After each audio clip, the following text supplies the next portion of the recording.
and welcome to another live stream. My name is Ray. We are checking out the Nashville Flippers YouTube channel. I have Tiffany here with Eat Sleep Amazon here. It looks like if you want to say hi, Tiffany, you can go ahead and say hi there.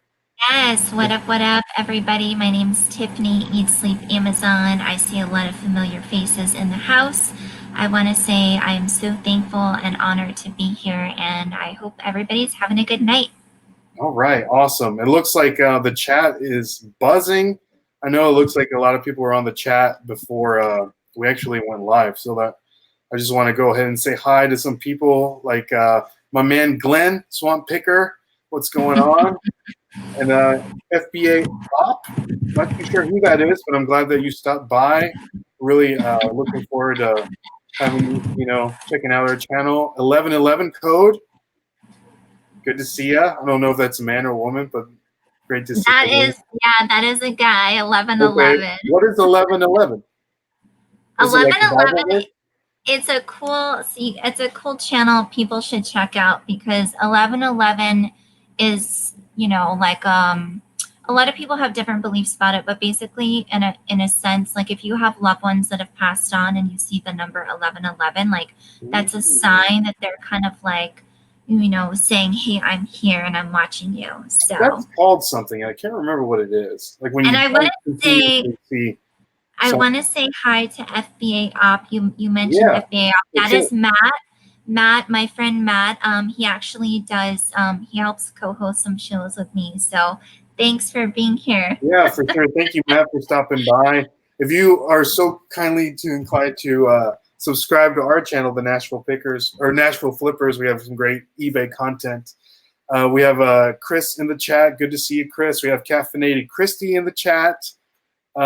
Money for Mars. Not too sure who that is, but I'm glad that you're here in the chat. And we have stuff from Sally. Hello, good to see you, Sally. I'm guessing your name is Sally.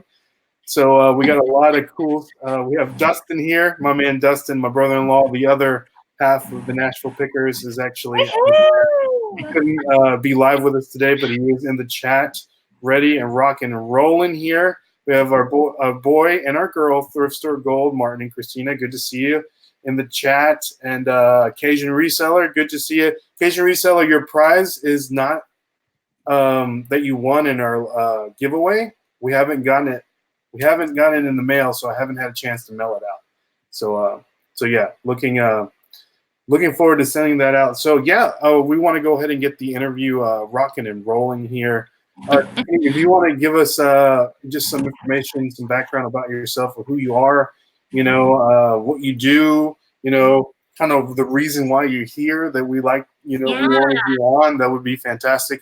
And I'm going to say, Tiffany, I'm a little disappointed that you're not wearing any kind of hat or ears or anything like that. Because, I love your live streams that you wear the rabbit ears or some kind of hat. I'm a little bummed out about that. It's your lucky day. I have the ears if you want them. Yeah, let's do it. We got to make this official. I can't have Tiffany from Eat Sleep Amazon on without ears. Yeah, these are actually a private label product, not mine. Oh. Yeah, I didn't design it. They're not mine. But somebody that's in a Facebook group, he and his wife do private label. And so they came up with these. And I was like, let me check these out. These look cool. So anyway, they're called Animeers. And thank you. I think they're fun. Yeah, they're fun. They're fantastic. Halloween is coming up. So that's right. If you want to check that out. But if you can tell us a little bit about yourself, Tiffany, just so the people in the chat, could know a little bit more about yourself, that would be fantastic. Yeah, thanks so much. Well, I want to say thanks so much, Ray and Dustin, for inviting me on. And my name's Tiffany.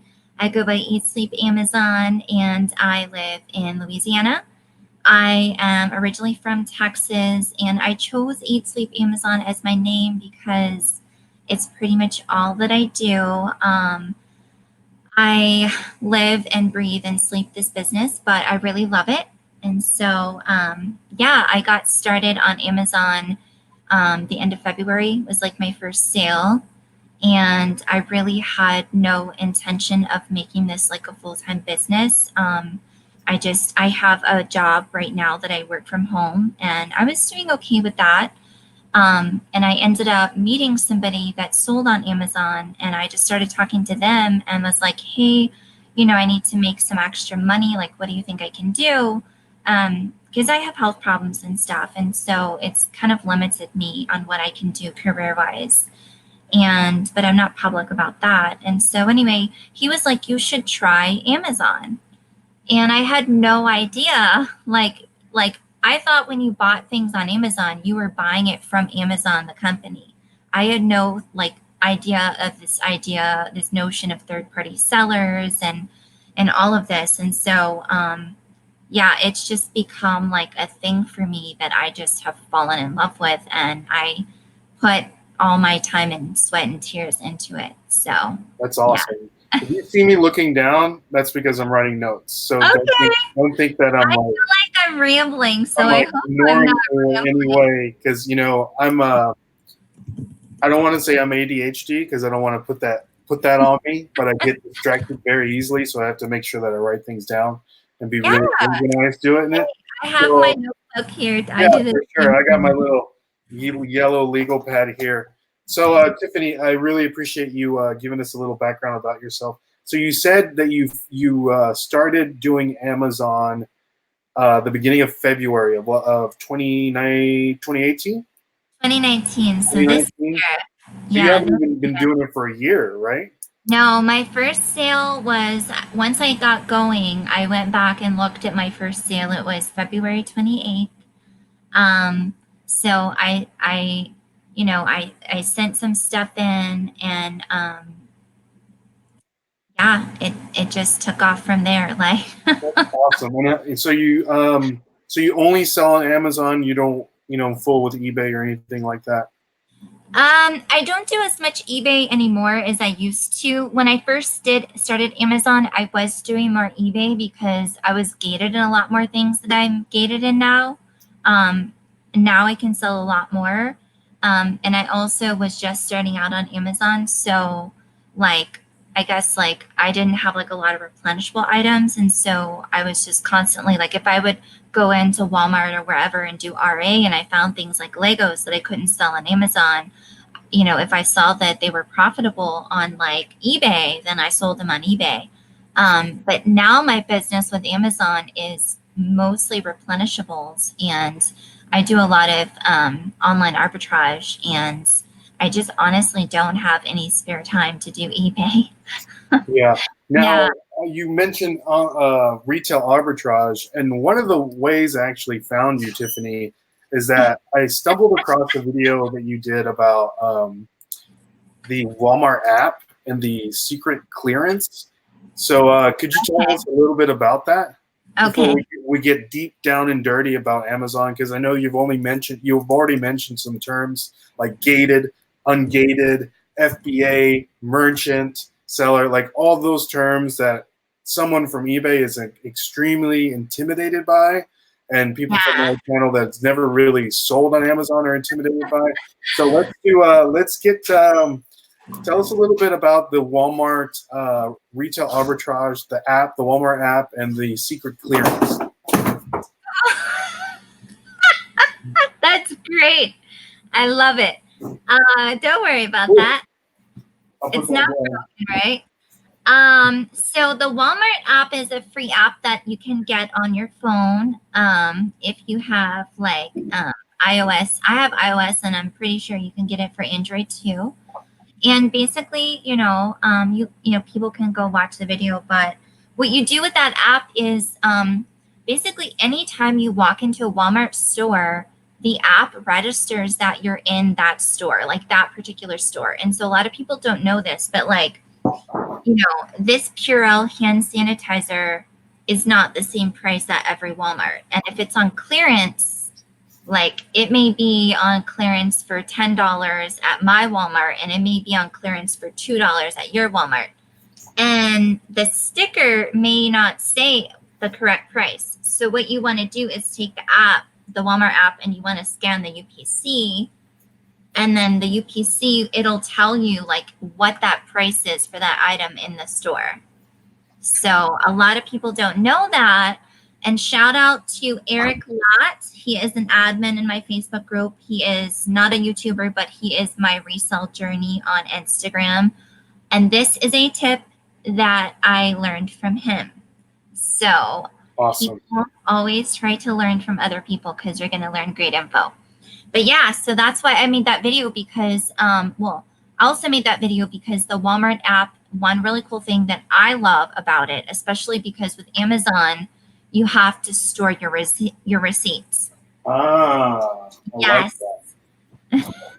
You have to store your receipts because if you get like a counterfeit claim or you get like a used sold as new claim, you have to like prove, you know, where you bought the item. And so with the Walmart app, it automatically stores your receipts for you. My video will show you how to do it, but you basically just scan the QR code at the bottom of the receipt and it stores a digital copy of the receipt into your Walmart account. And so you have it there forever. It's, yeah, you can reference it. If you ever want to go back and say, you know, when did I last purchase this item or how much did I buy it for? Like, it's just, it's phenomenal. I think every retailer should have that kind of app. That's awesome. Yeah, I know that just I've played with it a little bit, just going through some of the clearance on there at Walmart. And there is stuff on there that is marked. You know, they have dates on them. So I guess the longer that it's there, the cheaper that it's going to be. Yeah, and yeah. I've found some great stuff in there. Just not stuff that I can sell on eBay that I would make enough money on to make enough profit, you know, after shipping and after fees. But if for personal, it's really awesome. You know, and Amazon is completely different, you know. So you mentioned a little bit about a Facebook group. Could you tell us a little bit more about your Facebook group? I actually have it down in the description below. So if anybody wants to check that out, let us know. Tell us a little bit about your Facebook group. So my Facebook group, I created it at the end of July, I think. And I'm just basically, you know, I'm trying to put one reference source. Like, we're strictly about Amazon. Like, there's a lot of Facebook groups that are for reselling and other platforms, and that's great. But I wanted something that's strictly just for Amazon. You know, you can do all kinds of business models. If you want to learn about Amazon, if you're new, if you're a veteran, whatever, you know. And basically, I just wanted like a positive environment where people can come and ask questions, not feel intimidated. You know, they can learn. And I always like reference materials. So like if somebody has a question, I go to Seller Central and I find the document where it says it and I say, here it is, because I don't want to give someone misleading or false information. So an FBA op, Matt, is an admin in my Facebook group and he helps me a lot. And thank you so much for your kind words. Yeah, that's awesome. So if anybody has any particular Amazon questions in the chat, please put them down there, because I know that for me, I'm never full with Amazon, but I would like to know more about that, just because I feel like that's a little bit the future, if you will, of reselling. And for someone, Tiffany, that's never fooled with Amazon, let's say like Dustin and I have never fooled with Amazon, that we want to start selling on Amazon, like what's the first step for someone that wants to sell on Amazon?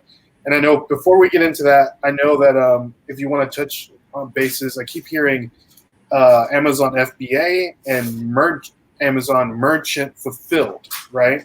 So let us know what those terms are. And for someone that is, you know, wanting to resell products on Amazon, what do we need to do to get started? Well, that's a lot you have to do. Yeah, sorry, I kind of like loaded up that question. I tend to do that, sorry, because I want to know. I would say take baby steps, and I can tell, you know, I can share with what I did. So, you know, I watched a lot of YouTube videos, some good and some bad. If you watch anything on drop shipping, no, throw that out the window. If you watch anything that says, you know, buy cheap private label products on these discounted websites and sell them on Amazon, no, not good. Which is why, like, I created my Facebook group, because then if people can come and ask questions, we can, you know, I can kind of help them, you know. There's a lot of good information and there's a lot of bad information. So definitely YouTube is a great resource. Facebook groups are great resources. YouTube, not YouTube. Amazon has like 2 of its own YouTube channels, which I posted the links to those in my Facebook group. They're really boring videos. That. Yeah, I saw that. Like, I'm gonna be straight up honest. They're not fun to watch. But if you don't, before you like open an Amazon seller account, if you want to just watch some of those and see, because they'll tell you like, this is how you prep the item, and this is how you know, and there's certain prep requirements for certain things, you know. So this is how you label and just different, you know, different ins and outs. There's a lot of intricacies, which I think makes it very overwhelming for people. I would definitely say, don't just think like, I'm going to open an Amazon account and I'm going to just start sending stuff in, because you need to know what you're doing. Like, you need to make sure you're following the quote unquote rules, because Amazon is very strict, and they do, you know, they do expect you to kind of know. It's kind of a guilty until proven innocent kind of thing. Like, you can't come back and say, well, I didn't know, because they're going to get you for it. So yeah. Yeah. Now, for someone that wants to start selling Amazon, the first thing that you start, you just have to make an account and then start shipping stuff in. Like, I keep hearing the term gated and ungated. Could you touch bases on that? Yeah. So when you are a new seller, you are restricted in a lot of things. Like, you can't sell in certain categories. Like, you can't sell in the toys category. You can't sell like topicals, which are like anything that go on the skin, like lotions or toothpaste or face wash, you know, anything like that. Anything you can imagine that can be absorbed into the skin. Okay, now Victoria's asking, do you have to be on a computer? It should be able to work. It should be able to work either way. I know that if you're on the phone, sometimes there's like 3 little dots that come up to the right of the question or the comment, and if you click on those little dots, you can go to channel, and I think that does that. If that's like another way to go to another channel there. So yeah, as a new seller, like, you're restricted in a lot of stuff. Not just categories, but like brands. So like, you can't sell big brands like Nike.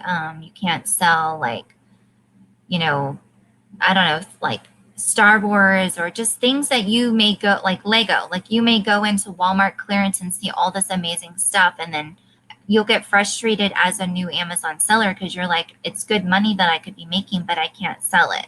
Mm-hmm. So that's like a huge thing for new sellers, because they want to jump like all in. And sometimes you just can't do that. You have to wait a little bit. So now, yeah. how do you get to the point to where you can sell that kind of stuff? So there's legitimate ways that you can get ungated. You know, I do have like a connection with someone that does get people ungated with invoices and merchandise, and you know, it helps them get quote unquote ungated in categories or for brands. I do know someone that does that. The other alternative is you can find like wholesale suppliers yourself, and try to get ungated. A lot of times though, like for instance, like for toys, a lot of people use this company called Entertainment Earth for toys. You may have heard of it. The problem with that is that you have to have something called a CPC, and Entertainment Earth doesn't always have the CPC, and they'll tell you on their website, like when you open a wholesale account with them, they'll tell you like, we don't guarantee you we have the documents you need, you know. So, and then the other alternative is you just wait. You wait to get auto ungated. I didn't do that. I'll be very upfront about it. I didn't do it. I paid to get ungated in a legitimate way because I wanted to go ahead and start scaling my business. And I'm like, for me, I find a lot of products that I wanted to sell that I couldn't because I was gated. And so I just did like a cost benefit analysis, and I was like, if I get ungated, then I can sell these things, and I've been able to grow my business because of it. So yeah. I feel like I'm rambling, so I'm sorry. No, you're fine. Yeah, I mean, it's great. I know that. Could you touch bases on the terms F, FBA and merchant fulfilled? Like, I don't know what both of those terms really mean, and I know people want to know what those are. So FBA is fulfillment by Amazon, which that whenever you buy something on Amazon as a consumer, if you see the Prime, that generally means that that item is at an Amazon warehouse. So that's an FBA item. So instead of like when a customer buys it, you as the seller ships it out like you would with eBay. It's the item is at an Amazon warehouse. So Amazon takes care of shipping it to the customer. So that's FBA. The FBM, fulfilled by merchant, or MF, some people call it MF, is similar to eBay in the sense that you are listing the item and you're storing the inventory in your personal location, your house, your warehouse, whatever. And then when the customer orders it, you ship it out yourself. Which one do you do? Do you do the FBA or the FBM?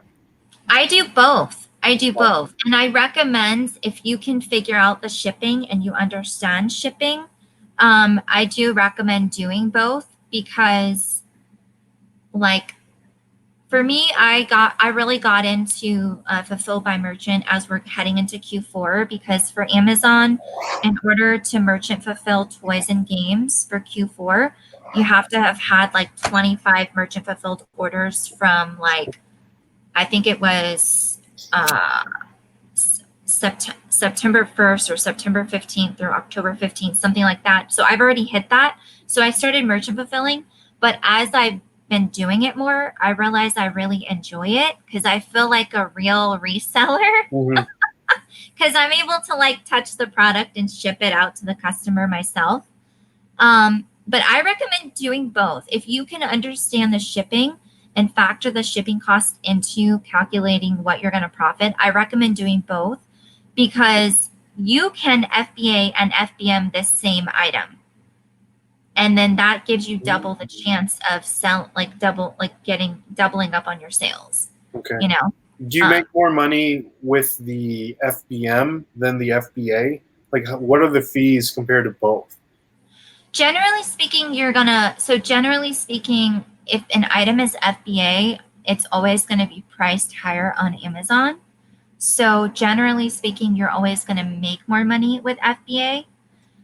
But so say if something is selling for $35 FBA, you could probably list it for $30 fulfilled by merchant, and then you could still get a sale.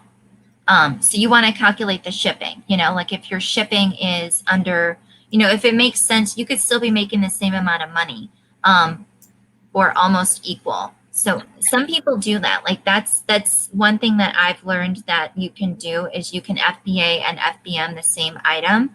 And that's one way that you can kind of double up on sales. Okay. Now, does Amazon charge you for like a storage fee if you send your product into Amazon? Yes. What does that look like? Yeah. So let's say I'm getting started and I have 100 boxes of Reese's Travis Scott cereal. Yum. Okay. On Amazon. Reese's. Okay. Yeah. Like, and they slowly sell over time. Like, what am I paying for that storage fee? So the storage fees from Q1 to Q3 are much smaller than Q4.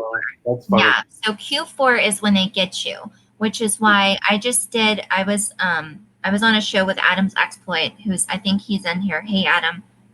On Wednesday, we were talking about Q4, and that's what I was saying. Like, if you have stale inventory that's not moving, try to get it out before October 1st, because October 1st, Q4 fees start, and they're drastically higher. Like, to give you an example, I posted it in my Facebook group, and I'm going to pull it up because it's pretty bananas. It's like So normally for standard size items, it's 69 cents a cubic foot. And starting Q4, October 1st through December, it's $2.40. Oh wow, Yeah. that's almost like a I 200% price increase. Yeah, I didn't even do the math on that, but it's crazy. So I definitely recommend getting stale inventory out. And like you were asking, if you had 100 boxes of your cereal, how much did you send in? I would say send in as much as you think's going to sell in a month, because to avoid the storage fees, if it sells out within a month, then you're going to reduce your storage fees for sure. Yeah. Okay. Yeah. I think Cajun Reseller has a great question, Tiffany. All right. It says, Okay. do you ever get stranded inventory, and do you Oh, yeah. how do you go about fixing it? Since you're sending that stuff in, and you have Billy that's got his headphones on, he might had a long night, drinking natty ice, and he can't find the actual inventory, and it gets misplaced because because he was out hanging out with his buddies. How do you go about doing fixing that issue? Yeah. So the term stranded inventory is like an actual term in Seller Central. You'll see it says stranded, and it can mean a lot of things. It could mean your price is too high, your price is too low, you close the listing. I mean, a million things. But kind of more to what Cajun Reseller is talking about, like if you're talking about like items that go missing or items that get misplaced, yeah, it happens all the time. I've had something like where it was a box and I had 48 units of one particular item, and Amazon lost 47 units. Oof. And they don't sometimes they don't even give you the option to like dispute it or anything. They just say like investigation complete. And you're like, excuse me? Yeah. Well, what happens in that? So, that's crazy. It's bananas. And I was talking to a girl in another, not my Facebook group, but another Facebook group today. And she had an issue where she sent in a bunch of items, a bunch of books. They were used books. And she had no receipt or anything to prove her case because they were used books. And she said, what do I do? And I said, basically at that point, and this is what I did, and this is basically your last chance. You just basically have to submit documentation saying, look, the box weighed X amount when I sent it in. What did the box weigh when you guys checked it in? If it doesn't match, obviously if I sent in a 30-pound box and you're saying it was, weighing only 15 pounds, like something's not right here. Yeah, I couldn't imagine. I mean, Amazon, they do, it's high volume, so they lose stuff. They will, damage stuff. And you'll get reimbursed if they do lose it, and they take responsibility for it. And if they damage it and they take responsibility for it. But sometimes they lose it and they basically don't take responsibility. Well, they won't say they lost it. They'll just say it never arrived. And then sometimes they won't say that they damaged it. They'll say that it arrived damaged. So it's just part of the business. What, yeah. When they refund you, do they refund you the cost, or do they refund you what it would have sold for? So that's a great question. They don't always refund you what I consider a fair refund price. Mm-hmm. They have refunded me for damaged items for less than what I paid for the actual item. See, that's terrible. And I would submit the receipt. It was an RA item. And they were like, well, we're sorry, this is not market value. So I'm like, this is bananas.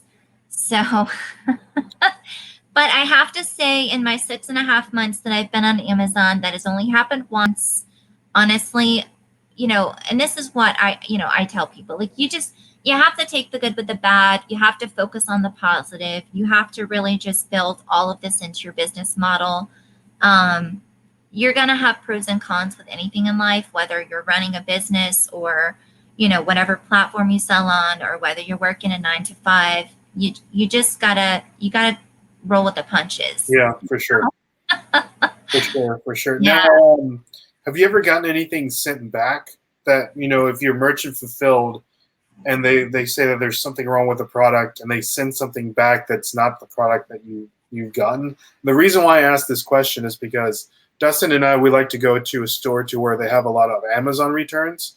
You know, Yeah. Amazon just kind of liquidates the stuff that's coming back. Yeah. And there was one time that my wife actually went with me, and she found that was before I have the phone that I have now. Yeah. I was looking for a new phone, and she found a brand new, like a box of an iPhone, like an iPhone like 9 or whatever it was at the time, right? Wow. So she put it in her bag, and she was really excited to find it. And she was like, "Guess what I found?" And I'm like, she showed me the box, and I was like, "No way!" You know, because everything in there is $5, like no matter what. Yeah. She Yeah. opened it up, and it was a bar of soap. No way. Yeah, so it had like the weight of an iPhone, but it you know, it wasn't in there. So someone had returned it saying that there's something wrong with the iPhone, kept the iPhone and put the bar of soap in there. Because I don't know if, you know, Amazon takes account like the weight. Because I know there was I don't know if you heard about the case of somebody, I think it was the dirt. the dirt. Yeah. And he weighed the dirt, and I couldn't remember what he bought, you know. And then he ended up going to prison over it. But, you know, Amazon is such a big company, so they're not thinking about. No, they're not going to catch little things. Yeah, they're not going to catch little things like that. And it's really up to, you know, us as third-party sellers.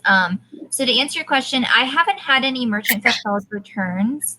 I've had 2 merchant fulfilled problems where they basically said the item arrived like damaged, and I just pretty much just refunded them because I didn't want any kind of complaints or whatever. I want happy customers. But as far as FBA returns, I've gotten some pretty crazy things. Like I've gotten completely used, like it's customer returned and the return reason was like item defective. And then I recall it back to me. I get it. And it's like completely, the bottle's completely empty. And I'm like, they clearly used it. Yeah, So, or they grab their old bottle and switch it out. Yeah, or maybe that too. So in that case, what you do is you contact Amazon, you take a photo, like Amazon always gives you a little slip when they send an item back to you.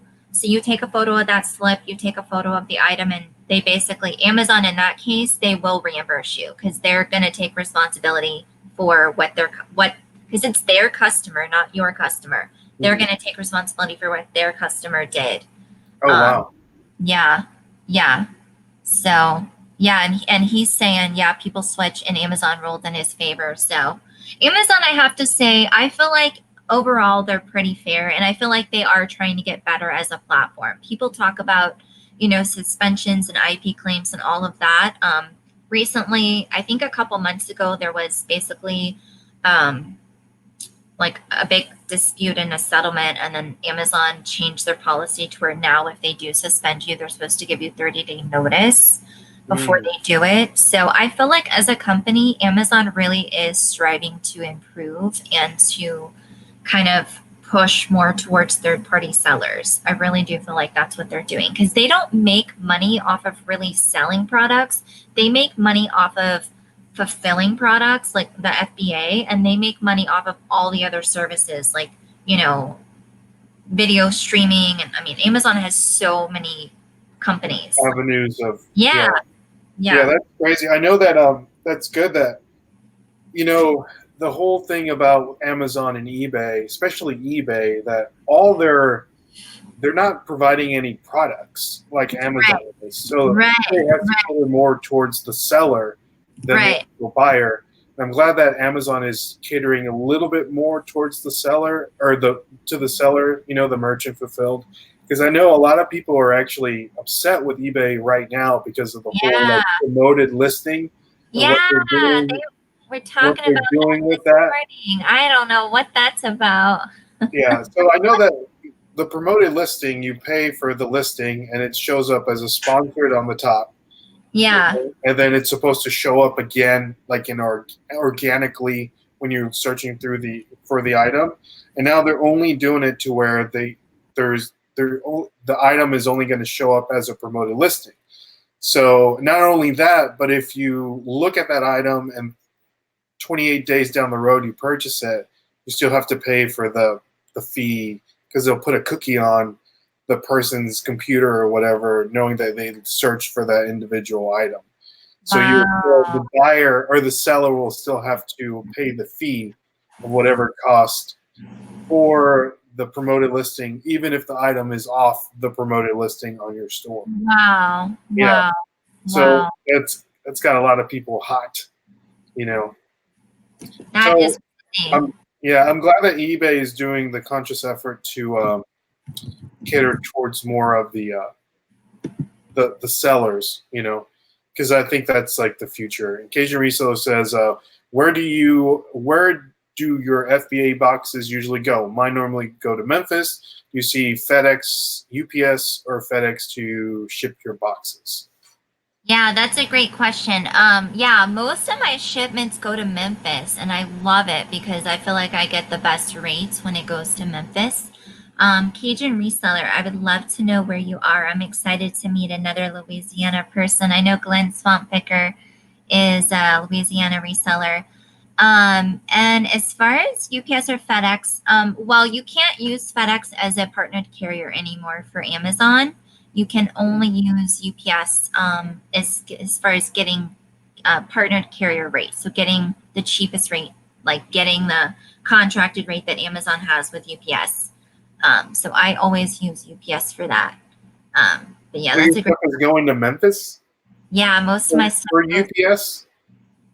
Uh-huh. That's Well, weird because Memphis is like the FedEx um, corporate headquarters, you know? Well, I mean it's my shipments, it's done through Seller Central, through Amazon. But then as you only get to use like I mean if you want to pay, outside rates, you can use FedEx or USPS or whatever, but if you want the partnered rates, you have to use UPS. But yeah, most of my shipments go to Memphis, which I love it because it just I love when I can just put everything in one box and send it over to Memphis and get cheaper rates. That's cool. So anybody that's on my channel that's not subscribed to Tiffany's channel, make sure to do that. Thrift Beast has dropped the link down below, so make sure you subscribe to Tiffany's channel. I know Duncan was saying that so promoted listings now are a waste of time on eBay. I think that is probably more of a it depends on you. Like depends if you're selling more if they're promoted or whatever. It always depends on the person that's selling the item. But you may want to do some more research on that because they did kind of change it, and a lot of people are upset. So check that out. You may want to look into that a little more. Asian reseller says he's from Baton Rouge area. And That's FedEx, it's always cheaper. That's cool. That's very cool. Yeah.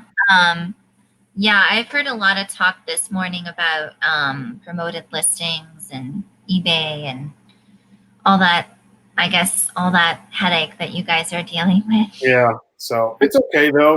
Like you were saying, you got to roll with the punches. I mean, I mean, you don't want to downplay people's frustrations because Mhm. definitely, I mean, these platforms do need to listen to the sellers for sure because, we make up their business. But especially with eBay, I mean, eBay doesn't sell its own items. It's all, it's all the resellers. So, Yeah, and I think they are listening to it because Rally Roots, one of the YouTubers on there, he actually made a video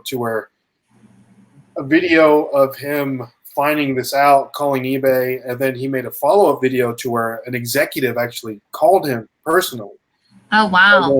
And then he got in touch with the promoted listing team, and they kind of told him all that was happening, and he had questions, and he actually he sounded really upset because I think he said that 95% of all of his items on his store were promoted listings. So Well, I know a lot of people, that's what they do is promote like all their listings. So, yeah, wow. yeah, That, Dustin, my brother-in-law was saying that I did promote a couple items and let them stay promoted for about 3 weeks. I honestly didn't see an increase in views compared yeah. to not being promoted. So yeah, it depends on you, Duncan, if you want to continue to list your items as promoted or not promoted. But back on to the Amazon subject, Tiffany, what has been your biggest flip on Amazon that you found? Like what what is something like for someone that sells on eBay compared to someone that sells on Amazon? What are some of the things that you look for? Like I keep hearing like this ranking system on Amazon. And on eBay, you know, we just look at the completed sales, the comps, if you will, to like kind of like averages out what things are selling for. But I know eBay is a little different. So when you're going out and sourcing for items, what do you look for when you want to sell something on Amazon? And how does that you know, what's good and what's bad to sell on? Yeah. Well, so there's BSR, which stands for bestsellers rank, and a lot of people go by that. They'll use like they'll look at, you know, the BSR rank, the numbers. They'll use things like Jungle Scout, you know, which is fine, to each his own. For me, I use Keepa. FBA op Matt is screaming Keepa. I have a Keepa shirt on, which I'm like, I love my Keepa shirt. Like I know for people that don't sell on Amazon, they don't understand Keepa and how important it is. But for layman's term, basically just imagine like Keepa will basically tell you the whole history of an item. Like it'll tell you when it was created. It'll show you like the sales rank, how the prices changed, the number of sellers have changed, like everything. It tells you everything. And it also tells you if Amazon's ever sold that item, because it turns orange on the graph. So you can clearly see like Amazon, because sometimes when Amazon sells stuff, they tend to tank the price on it. So anyway, so I just use Keepa. I really don't go by rank so much. I always reference Keepa. And one reason I do that is because I sell a lot of discontinued items, and I also sell a lot of items that, like when I find these items, they're not in stock on Amazon. So the rank is what you would consider bad. But when I look at Keepa, I'm like, oh, the rank's bad because it's out of stock. And I'm like, let me sell this because I'm going to be the only one selling it. I have a lot of products right now. I'm the only seller. So, and that's why I'm so secretive about what I sell. Yeah, you don't have to tell us, you know, exactly. But let's go back to, is there anything that you sold in the past that you don't sell now, because we don't want to give all of your secrets away, that you've sold for a lot of money, that you've sourced, that you looked at it and you looked at Keepa and you got a lot of money off of? Yeah. Discontinued items are hot. So if you can find items that are discontinued, you're going to make some good money on them. And if you learn how to use Keepa, you can figure out that it's a discontinued item. It can help you figure out it's discontinued. I mean, one way to obviously figure out it's discontinued is like, you know, you can search other retail stores or other online retailers and you can't find it or it's sold out. And then you can also see like on Keepa, the number of sellers is going down and the price is going up. And it's like, oh, that, you know, this is because like the item's discontinued or it's really hard to find. And so, you know, this is an opportunity here. You know, people always circle back to books. Books, I think, for new sellers are really good to get started with. And you can also find books as a new seller that you can make really good money on. People like would not believe what people will pay for books. So Yeah, that's good. Now, can you sell used stuff off Amazon and new stuff? Like if I have let's say I have you know, because eBay, it's like more of like a niche-y. If you find something that's like really niche-y, you can sell it. But let's say I have that niche-y thing and I want to sell it on Amazon. Let's say I have a collector's edition Grateful Dead CD that only was released in like Iceland. You know what I mean? It's like, can I sell that on Amazon, or is that something that I can't do it? So if it's a CD or a DVD, you'd have to see if you're ungated in media. A lot of media is gated for new sellers. Media is a huge category. As far as huge by meaning it can be very profitable. When you talk about collectibles, so Amazon has guidelines. Yeah, Amazon has guidelines for for like every category. So when it comes to books or when it comes to media, you'll see like used, used, sold like new, and then you'll see like a collectible section. You just need to read very specifically what it says the collectible means. I mean, I had this discussion this morning with somebody, and that's that you also want to be careful because if you are selling something that you're sourcing from like a garage sale, a yard sale, etc., I mean, you are taking a risk because if the customer comes back and says it's not genuine or it's counterfeit, and you don't have a way to prove like where you sourced it from, then you might get yourself like into an issue. Now with something like what you're referencing, like a collectible DVD or CD or, vinyl record, I mean, I think for that one, I would do more research. I don't have enough knowledge on that to know because I don't sell media, but I would think for that, I mean, I would get it authenticated before trying to sell it on Amazon for sure. Okay. Because that's a big thing. Like, customers sometimes they may just do it because they're ticked off at the price they paid. And they'll come back and they'll say, this is counterfeit. And then, it's a mark on your account. And if you can't submit documents to Amazon, you've got a flag on your account and it stays on there for 6 months. And you get too many of those flags and you'll get suspended. Yeah, that's no good. No. Not good at all. I know Tommy Bernard. What's up, Tommy? Yeah. He's got a great question. Tommy Bernard. He says Tommy will probably go on a live stream after this for like 3 hours. Hey. Shout out to Tommy. He says, Tiffany, is there any part of you that thinks Amazon only lets FBA be done for market research? Like FBA people do all the research, send it in, and then they can buy and gate it. It's a lot of things that I'm a little confused about. So I don't know if you can clear that up for us. Yeah. I don't really know what you mean by gated. Like if you mean by restricted, that is a really good question. And I like the way Tommy thinks because he tends to think outside the box from what I can tell, like watching his shows. That is an excellent question. And going back to the Keepa topic, I will tell you that Amazon uses Keepa themselves. So they have employees that track products and use Keepa to find out what products are selling really well. And I personally have products that I'm selling really well. And guess what? Amazon jumped on the listing and tanked the price. So, yeah. Oh, wow. Jump on the listing and restrict it. Yeah, exactly. So, and I haven't seen so much personally where they've restricted it, where they'll kick you off the listing, but I have seen where they do jump on it and they tank the price. And that's wow. I never thought about that. Yeah, that's really aggravating. Yeah. Asian reseller. Go ahead. But you can also use it to your advantage, and I'll tell you something. Tell us. So, I have an item that I'm selling. I was selling it as a 1-pack and I was selling it as like a multi-pack. So, and I'm also selling it as what I would say a bundle. So, and I didn't create the listing for the bundle. The bundle was already there. But I was having a hard time sourcing like the single unit because it's really hard to find.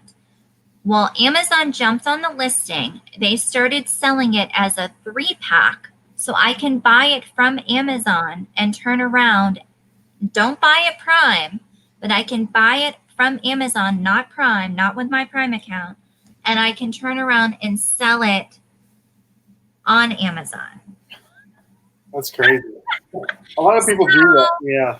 To answer Tommy's question, yes, I do think, Amazon is sneaky. They're definitely doing their research. They're definitely finding what products are, but that's why I've really gotten into bundles because, bundles and multi-packs and a lot of stuff like that. You can, it's crazy. Like you can have one thing selling for $5 and something for, a 3-pack selling for like, I don't know, $35. And you would think, why would someone pay that? Are they not doing the math? But no, people don't do the math. They want the convenience of buying the 3-pack, put it in your cart, buy it now. Yeah, for sure. Yeah.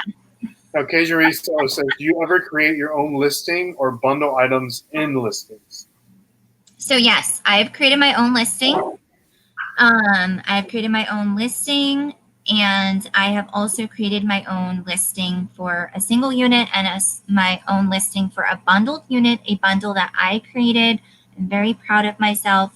I did not do it alone. Like, I had help from people that have done it. And I actually just sold out today. Like, the first one sold yesterday and the rest sold out today. So I was really excited. That's great. Now, how do you go about listing something off of Amazon on Amazon? Dog is barking. Uh-oh. Okay.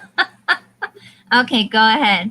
What? How do you go about listing something at Amazon? Let's say I found a Adventures of Tintin book. Okay. I have it. This is my first thing that I want to sell on Amazon. I have my Amazon account opened up. I want to. I'm ungated in books. I want to do the merchant fulfilled. And how do I go about listing this book? So, as a new seller, I would not recommend that you create a listing, because that is, it's not necessarily that it's so difficult, but there are a lot of intricacies. There's a lot of rules. And also, you have to realize, like, unless you have multiples of that item, like, it's a lot of work just to sell one item. So, I mean, if it's like a book that you've done your research on and you realize, like, hey, I can get a lot of money for this, like it's an antique book or something, then maybe go for it. But if it's like, I found one item on clearance at Walmart and I don't see the product on Amazon, let's build a listing, I wouldn't recommend doing that, especially not as a new seller. Because as a new seller, like, you need to be learning how to know what are good products to buy. And in order to know what are good products to buy, you need to learn to use software like Keepa. There's Camel. Look at, if you want to go by sales rank, BSR, bestsellers rank. You need to figure out, like, I believe in the motto of not showing a man, not giving him the fish, showing him how to fish, all of that. So as a new seller, unless you're doing private label, or you're just going all in for like wholesale bundling, I wouldn't just start creating your own listings on Amazon. Yeah. Yeah. So It's much different than eBay. And I know, like, a lot of people get confused because they're like, I don't understand on eBay. I just create the listing. But on Amazon, the majority of what you're going to be selling is already listed and you're just hopping onto the listing. Okay. Yeah. Yeah. Okay, cool. Great information. Tommy was saying that this is great. Like, saying, I've heard Scott talk about Scott McFarland, my good friend Scott McFarland, that I've met at the Nashville meetup. He said, used electronics like old camcorders, VCRs, and good sellers on FBA. And then he says, I've heard Scott, and people say they got gated out of nowhere on stuff they have been ungated for a long time and sold plenty that couldn't get ungated. Yeah. So does that happen often, to where it's like you're ungated on something and then you gated? Is that because your reviews are bad, or you haven't sent it in on time, or how does that happen? I think what he's referring to, like, I don't think that has to do with like bad metrics or anything, like bad reviews or what you're talking about. We call them, metrics. Basically, what will happen a lot of times is, like, a brand, like, say, like, Purell, like, Purell comes into Amazon and they say, because it's not Amazon doing it, it's the brand. So Purell will come into Amazon. Amazon has what's called brand registry. They'll register their brand, and then basically Amazon will kick anybody that is not authorized by that brand off of the listing. And then what you have to do in order to get approved to sell that brand is you either have to get like an invoice from an authorized distributor, or you have to get like a letter from the brand saying, hey, we're Purell and we authorize, Susie Q to sell. That just seems like a lot of work, Well, I mean, that's why, to be honest, especially if it's something new, a new something that you're selling, you don't want to go too deep. You want to go more wide. Like if you go into Walmart right now and you're ungated in Lego and you see like 100 units of a really good Lego item, I don't recommend like, you know, if you've never sold Lego before, you know, and you're just magically auto ungated, I don't recommend just like buying them all and sending them all like all 100 in because this could happen, you know? And this is why for like a lot of the ungatings, it really is best to go with an invoice because with an auto ungate, you can always get regated. Now you say invoice. Yeah. What is that? Like invoice from the company that you're selling the product from, or what is that? So an invoice is usually from a distributor, not the manufacturer. Manufacturer would be the company that makes it. Usually like usually an invoice is from a distributor. And so the way that I got ungated and the way that I recommend and, you know, promote getting ungated, if you're going to pay to get ungated, is to use a service where basically they put you in touch with the distributor, they get you the invoice, they get you the documents that you need, and then you can go forward with getting, you know, getting ungated. One thing that a lot of people don't realize though, and they get really ticked off, is that like Disney is a big company that will do this. Yeah. Like you can get ungated in Disney, but Disney as a brand can still come in and say, we don't want you selling our stuff, and they can still kick you off the listing. So, and a lot of people are like, well, I got ungated. Well, yeah, you did, but Disney owns the brand. So ultimately it's the brand that decides. Yeah, it's like the rights and all that. Yeah, stuff. exactly. Now it's getting down to an hour, and I just want to make sure I respect your time and everybody else's time. So if anybody on the chat has any kind of questions that they may want to ask Tiffany, let them be known so we can answer those questions for you. And Tiffany, I know that you said you learned on YouTube to do all this stuff. Can you recommend any YouTube channels for someone that wants to, you know, sell on Amazon that kind of, you know, helped you along the way? Because a lot of the information that you're telling us, it seems real intimidating, and you know, it seems like a lot. But you know, a little bit by a little bit, you know, people can learn. Right. We can, you know. What are some good channels or some good tips? I know you got your Facebook group that, you know, people can go on there and help each other out, you know, and all that good stuff. Yeah, and I want to point out Tommy made a good point, and that's that if you do go deep, make sure there's profit on eBay. Yeah, and you have a plan B for sure. And I definitely recommend, just for new sellers, like don't go too deep on any one product, especially if it's your first time buying it, because you can really mess yourself up. You know, as far as YouTube and stuff, I definitely recommend just, you know, I would watch as much content as you can, and definitely get in Facebook groups and ask questions. And because like I said, if somebody talks about drop shipping, that's a no-no. Like drop shipping is against Amazon's terms of service. And by drop shipping, I mean that's when like you're selling items that you don't even have in your inventory from like Walmart or other retailers. You'll get yourself in a lot of trouble with Amazon if you do that. Definitely watch the Seller Central videos. Watch like the, you know, the Seller University videos, the Amazon FBA videos. Those are really good on YouTube. Matt from FBA Office here, he's got a great channel. He's putting out some really good content. Chris McCauley is awesome. If you want to do online arbitrage, Chris McCauley is awesome. Just basically I would say, you know, do as much research as you can and learn as you go and take notes and ask a lot of questions.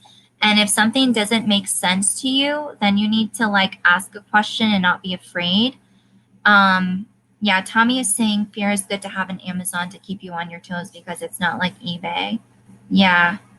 Yeah, and that's the thing. Like, you know, you do have to fear Amazon. You have to realize with Amazon, you're selling on the world's largest e-commerce platform. Like when you go anywhere in the world, people know what Amazon is, Mm-hmm. you know, and they respect it. And, you know, and not to say the same of eBay or other platforms, but, you know, Amazon just keeps growing. Like 58% of sales are from third-party sellers, and it's just going to keep growing. So you have to realize that it's a huge responsibility.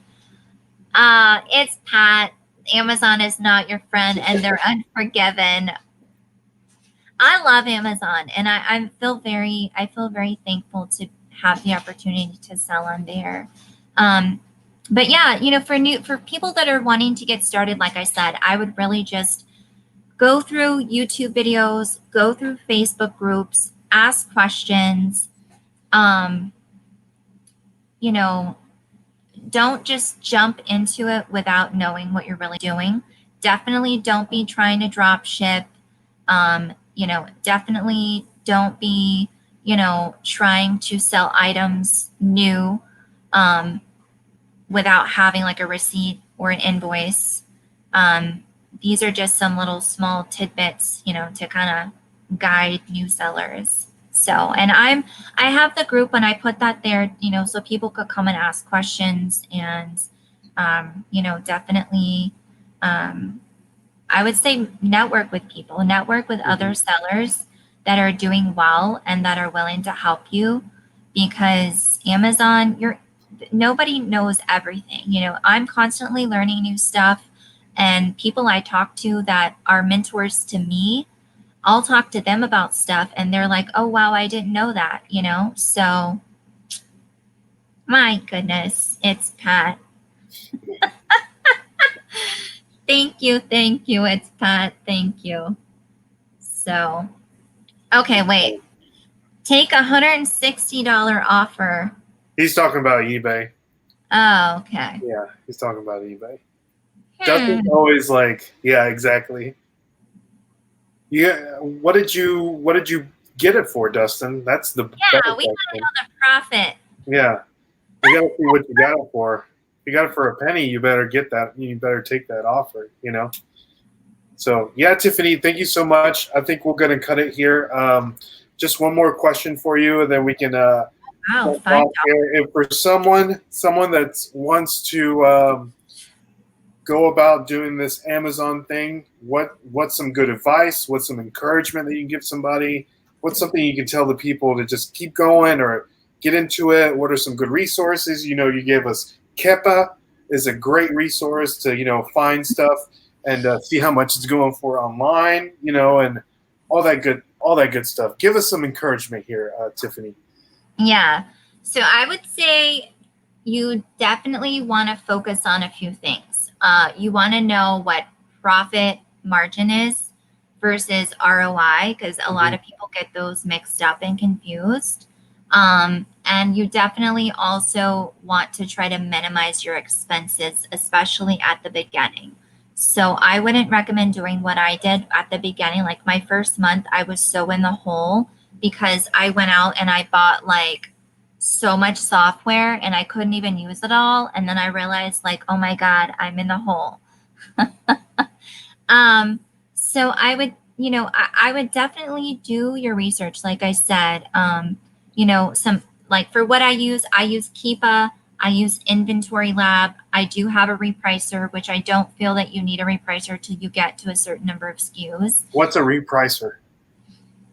Oh, that could be a whole nother show. Okay, we'll get. Maybe you'll do a live on your channel and tell us what a repricer is. We'll wait for next time for that answer. But yeah, those are basically the basics of what I have. Trying to think if I have anything else. Yeah. So and I have the software that I use, you know, for online arbitrage. Just do your research and take your time. Don't just jump into it. Like for me, I didn't just jump into it. I spent hours and hours reading and listening and absorbing and, you know, that before I got started. And it's a learning process. You're going to learn along the way. You're going to make bad buys. You're going to make mistakes. But if you really enjoy this, then go for it for sure. If it's something you enjoy and you can make make some money, make a living off of it, then definitely do it. But treat it as a business, because it is a business. I think more selling on Amazon, I feel it's treated more as a business than selling on eBay as more of like a hobby, because like you were saying, you got to get that paperwork from certain vendors and certain suppliers, to make sure you're ungated and have permission to sell that stuff. Just Right. like any business, you get your business license, you get your LLC, you do all that stuff, in business. So why Right. wouldn't you want to treat selling stuff on Amazon the same way that you would, treat a business? Right. So, Right. yeah. Absolutely. Yeah. Yeah. 100. So Tiffany, thank you so much for coming on. We really appreciate it. I know that we can probably go on for hours just because there's so much Amazon information. So if you guys want to continue to have some great content, like Amazon content, make sure to subscribe to Tiffany's channel, Eat, Sleep, Amazon. I think Thrift Beast has already dropped the link. If not, he'll drop it again because he's my man. He's one of the moderators on our channel. So if you guys want to learn more about Amazon, make sure to subscribe to our channel and make sure to, I guess, like your Facebook page, right? Yeah, Facebook group. Yeah, that would be great if you guys. And we'll have it's down there in the description below. So if you guys want to jump on that would be great. And Pat, the reseller, says, if I had to give somebody my best piece of advice, don't quit your day job and become a reseller. You do make extra $1,000 a month, but working 8 hours a week reselling, may be better. But that depends, Maybe maybe you got a good job, maybe whatever. It depends on the person. It depends on the person, right? Yeah, I work way more than 8 hours a week on this, so. Yeah. So it depends. Some people like staying at home and working, and it just depends. Some people, like we're gonna have a lot of Josh on our interview next week. Oh, yay! So a lot of Josh actually he retired from the military to do eBay full time. So that's someone that was not happy with what they were doing in their career, and they decided to go a different route. So a 9 to 5 may not be for everybody. So that's why there's some other things out there, and I'm so glad and blessed that we live in this time that we live in now, where we can work from home and we can do so many other things, than just go into a 9 to 5 all the time. And that's someone that works from 9 to 5, Right. No, 100%. Absolutely. Yeah. So yeah, guys. So thank you again for jumping on this live stream. I really appreciate Tiffany coming on. And if you guys haven't already liked or smashed the like button and subscribe to our channel, and if you'd be so kind to just subscribe to our channel, the Nashville Flippers, that would be fantastic. Subscribe to these guys. Thank you, everybody, for watching. And thank you for everyone for staying on. We appreciate it. We love you guys. Stay blessed. I'll see you later. Take care. All right.